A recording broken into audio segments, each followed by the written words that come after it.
Meat is such a wonderfully nutrient-dense food, provides all the nutrition you need.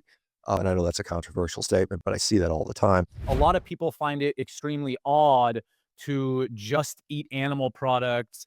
To me, it doesn't seem odd when you look around the entire world and look at history and see that there are many people throughout history and currently that are pretty much only eating animals. So, what would you say to somebody who is looking into the carnivore diet, but kind of not sure since it sounds kind of weird? I'll say I think it's one of the most powerful nutritional interventions you can do. It is so exclusionary for all things that might be problematic. Yeah, let me be very clear. I don't think everybody needs to be on a carnivore diet, and not even every sick person needs to be on a carnivore diet. But for those that really need to get healthy, this can be an incredibly powerful tool.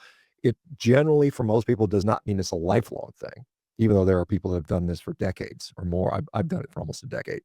I think it's something that when you say it's weird or unusual, it's also weird or unusual to be sick all the time. I mean, we've normalized it, but it's not normal to be infirm, to be in pain, to be chronically mentally struggling. I mean, those things aren't normal either. And those things, in my view, are even more weird. If I look at what is the reason for nutrition in the first place, why do we eat as humans? Well, we need essential proteins, essential fats, we need vitamins, minerals, energy, and water.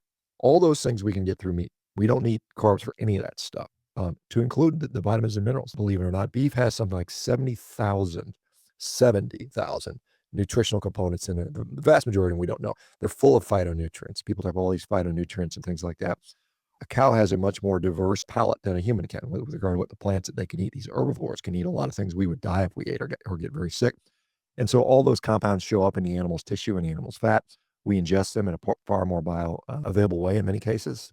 It's not weird. As you mentioned, you can go to all parts of the world, and particularly if you look in a historical construct, there were many, many, many populations, civilizations that lived for millennia, many millennia, on just basically animal products and do fine and thrive and flourish.